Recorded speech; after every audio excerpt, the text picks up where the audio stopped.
Greetings, family. Empress D out here in nature, guys, living the life. I hope you guys are too. I really hope that for you. So, hope everybody's well. I wanted to talk about Mr. Fauci. Sorry, Dr. Fauci, Mr. Fauci. My girl has me saying Mr. Fauci. It's an inside joke. Let me explain. So, I wanted to talk about Dr. Fauci's testimony in, I think it's the U.S. Senate. I'm not sure. I just listened to the thing. So, and I watched all of it, and it was quite entertaining.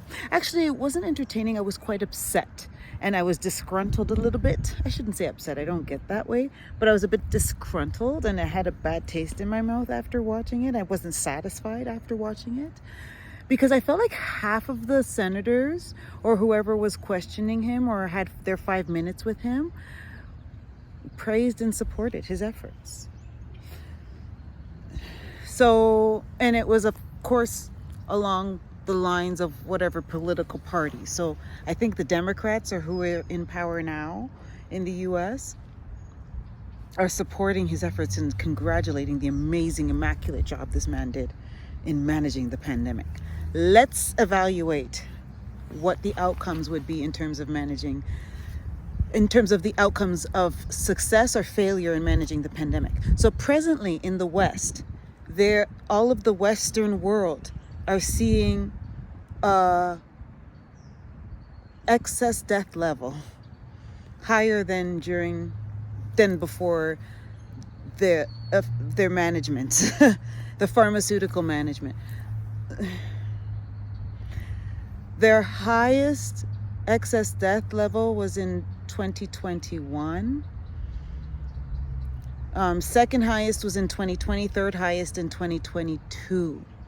And this is as per a new study that was recently published in a mainstream medical journal, stating that there are excess deaths in the West post-pandemic. So if we were measuring the success of the management of the effect of the pandemic measures, including masking, lockdown, mandated experimental pharmaceutical products, okay, among other pandemic measures implemented by the people that implemented them, including Dr. Fauci, would you say we are better off or better worse with more excess deaths? The other thing that's climbing, everything's spiking in the air, and it's documented in the literature now. Research is showing it. You can't hide it. That there is an increase in all kinds of medical issues. I don't want to even get into it because it just makes my heart heavy. Dr. Fauci did a good job managing the pandemic. And this is what I'm saying. So in watching that whole thing unfold, I'm looking at it like theater, okay? And this is why. So this guy has been, Dr. Fauci, or Mr. Fauci, as one of the women senators said it. The girl, I think, she's been in the media a little bit lately. I can't. Anyway. So she said, you guys have to watch it. We have to be current in what's going on in the planet, because I think this Fauci testimony is going to be big, family. You got to watch it. You got to be abreast of what's happening in society. And I will do my best to link it in the thing. I think we can do that, and I'm going to do my best to figure out how to do it. You have to watch it, okay? You have to watch his testimony. You just have to.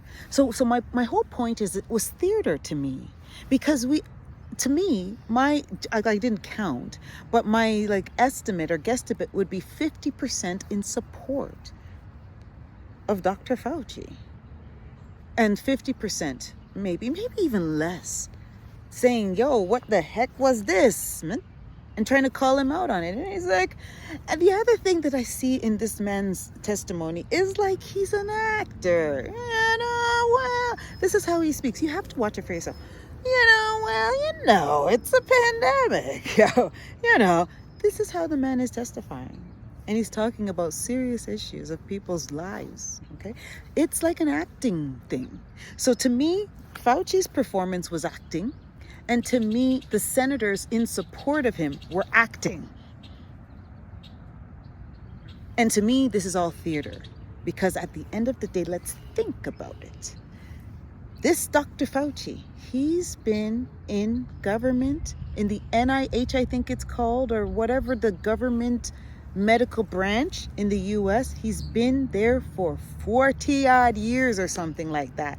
I'm not sure if it's 40 odd, but it's decades, right?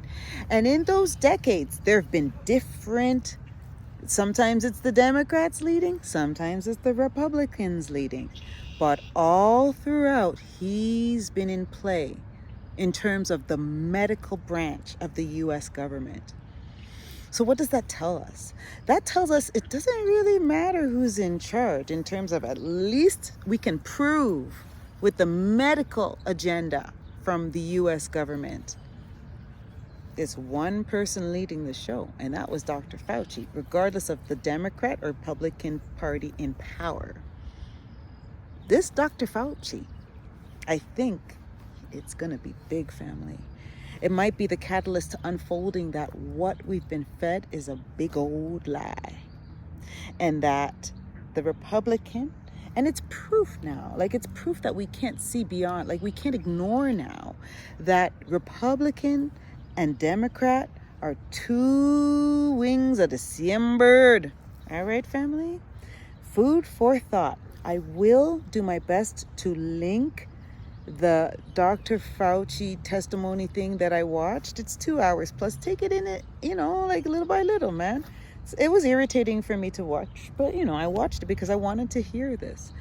Only irritating because there was so much support for him, and oh my, when you actually look at Dr. Fauci's career and what he's done, if there's a couple documentaries out there that actually, it's not good, y'all. It's not good.